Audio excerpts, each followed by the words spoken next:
혹시 신앙생활 하면서 이런 생각 해보신 적 있으실까요? 저 사람은 왜 저렇게 신앙생활을 하는 걸까? 교회 생활을 하다 보면 이런 마음이 들 때가 있습니다.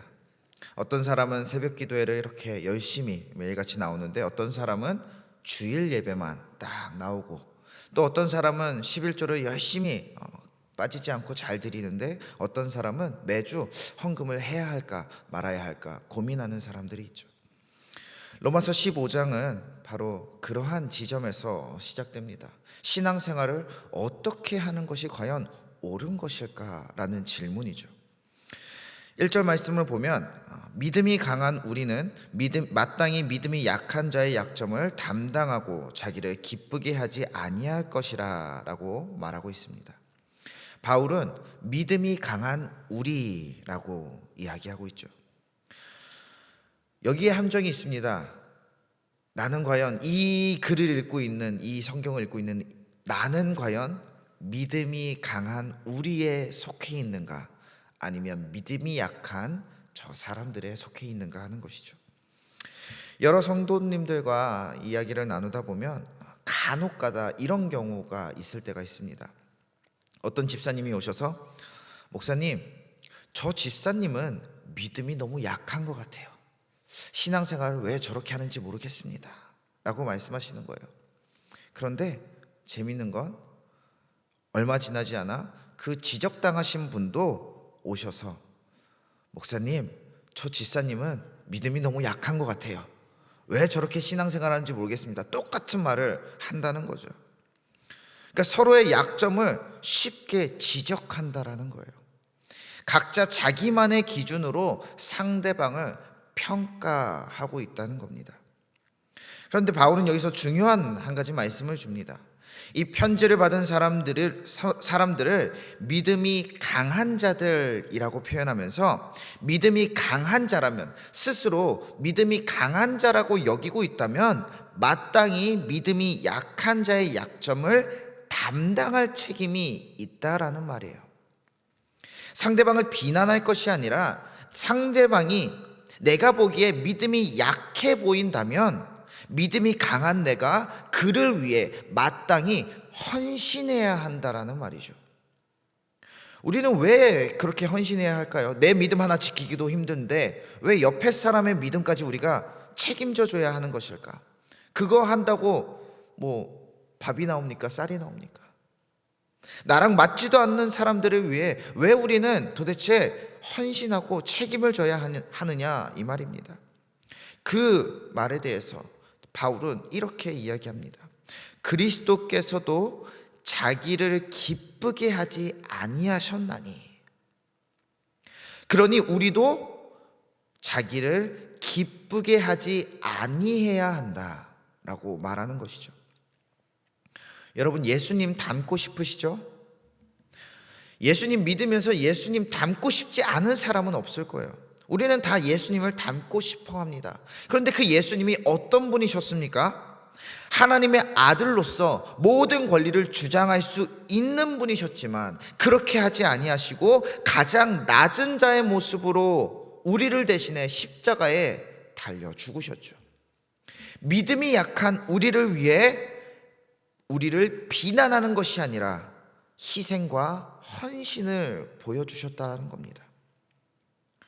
5절과 6절 말씀에서 이렇게 이야기하고 있습니다. 이제 인내와 위로의 하나님이 너희로 그리스도 예수를 본받아 서로 뜻이 같게 하여 주사 한 마음과 한 입으로 하나님 곧 우리 주 예수 그리스도의 아버지께 영광을 돌리게 하려 하노라.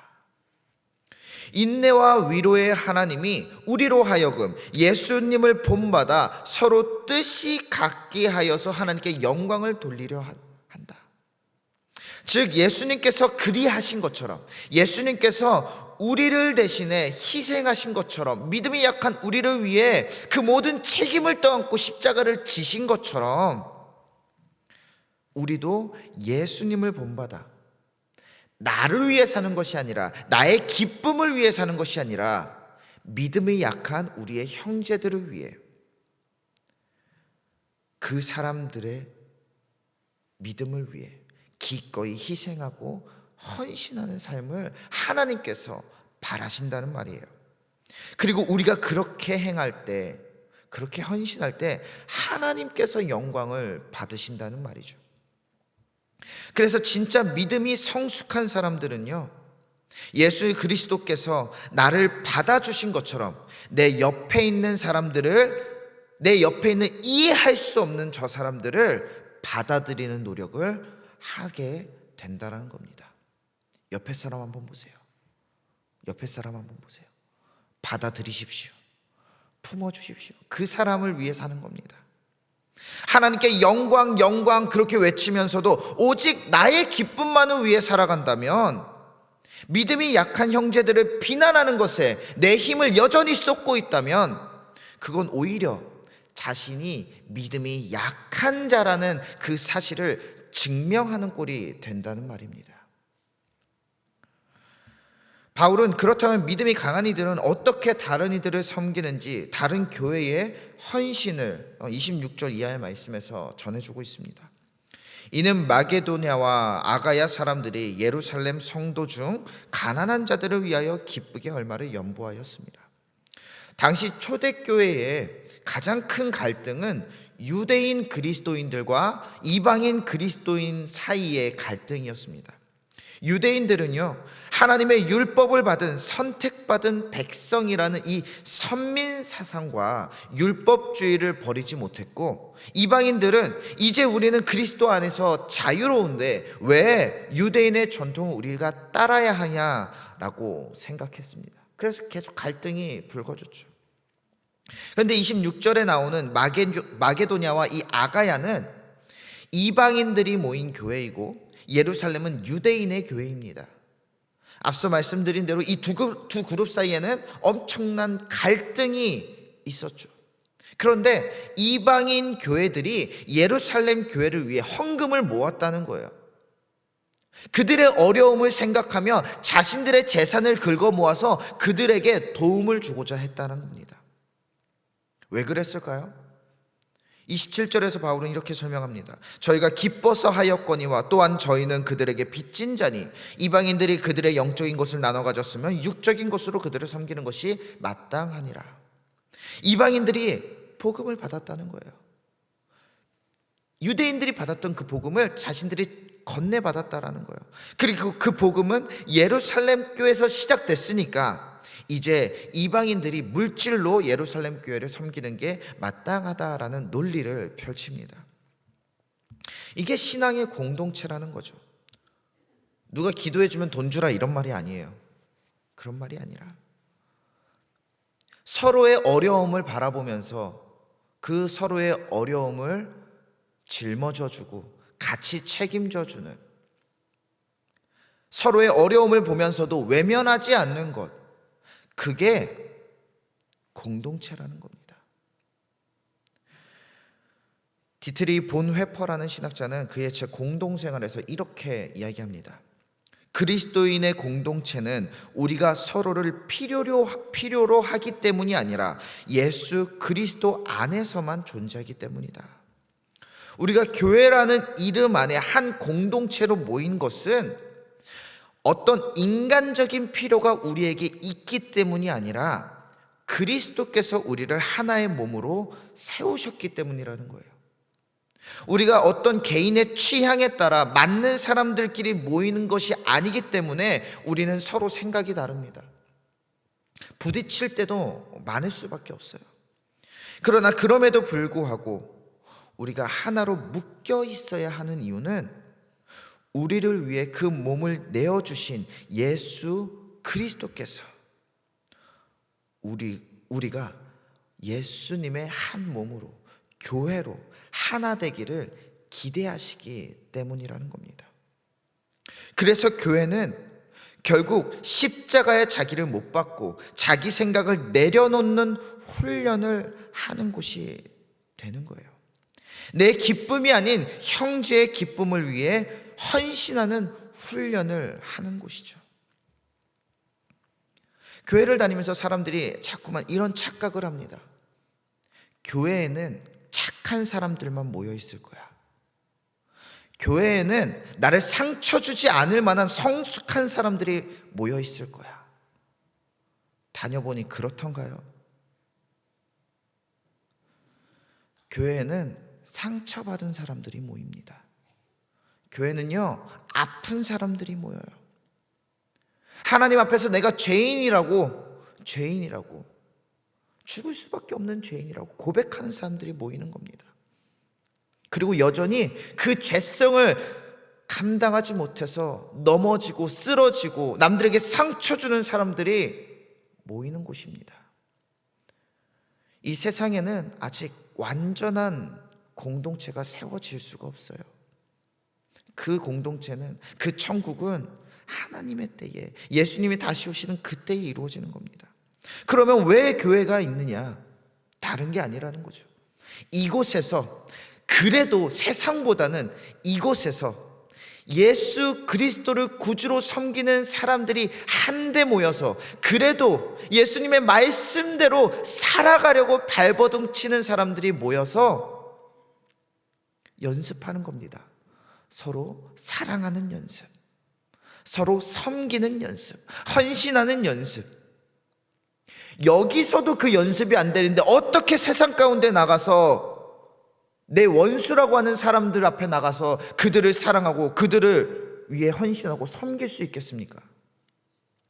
교회에서 먼저 하는 겁니다. 도대체 이해할 수 없는 저 사람들을 위해 헌신하는 것. 교회는 그래서 훈련의 장소인 것이죠. 세상으로 파송되기 전에 내가 먼저 이곳에서 훈련되는 겁니다. 형제를 사랑하는 훈련. 그리고 그렇게 사랑하는 훈련이 우리 안에 반복될 때에 우리는 조금씩 성숙해지는 것이죠. 그래서 성숙한 믿음은 그저 얼마나 오래 교회 다녔느냐, 얼마나 헌금을 많이 했느냐, 얼마나 봉사를 많이 했느냐에 달려있지 않고 내가 얼마나 그리스도를 본받아 자기를 내려놓고 내 생각을 내려놓고 다른 사람들을 세워주고 있느냐, 여기에 따라 내 믿음의 성숙도가 결정된다는 겁니다. 나의 직분에 따라서 믿음의 성숙도가 결정되는 게 아니라 내가 살고 있는 삶의 방향에 따라서. 그렇다면 우리는 어떤 신앙생활을 해야겠습니까? 혹시 오늘 이 시간 내가 자랑스럽게 여기던 내 삶의 모습이, 내 신앙생활이 믿음이 약한 자의 모습은 아니었는지 되돌아볼 수 있기를 바랍니다. 그리고 믿음이 강한 자가 되어서 형제들을 위해 배려하고 헌신하며 예수님을 닮아가는 저와 여러분 되기를 주님의 이름으로 축원합니다. 같이 기도하겠습니다. 사랑과 긍휼이 풍성하신 아버지 하나님, 오늘도 이 자리에 나와 이 말씀을 듣게 하신 그 은혜에 감사드립니다. 얼마나 많이 아는가, 얼마나 오래 기도하는가, 얼마나 많이 헌신하는가로 우리의 믿음을 측정하려고 했던 지난 날들을 회개합니다. 진정한 성숙은 그리스도를 닮아가는 것이고, 그리스도를 닮는다는 것은 자기를 내려놓고 다른 사람을 세워주는 것임을 함께 들었습니다. 들은 그 말씀이 땅에 떨어지지 않게 하시고 우리가 이 말씀을 잘 소화해서 귀한 성령의 열매를 맺을 수 있게 하여 주시옵소서. 교회 안에 지금 어려움을 겪고 있는 우리의 형제들이 있습니다. 경제적으로 힘들고 건강이 좋지 않고 가정에 문제가 있고 또한 신앙의 연약함으로 고민하는 여러 지체들이 있습니다. 우리가 한 형제로서, 한 몸으로서 그들의 어려움에 동참하여 마음을 쏟고 삶을 쏟아낼 수 있게 하여 주시옵소서. 우리의 능력이 아닌 오직 주님의 능력으로 우리의 하루하루를 그렇게 살아내게 하여 주시옵소서. 오늘도 주님께 거룩한 예물 올려드리는 손길이 있습니다. 그 손길 기억하여 주시고 주님의 복으로 그 영혼의 목마름을 채워 주시옵소서. 오늘도 우리의 능력 되시는 예수 그리스도의 이름으로 기도드립니다. 아멘.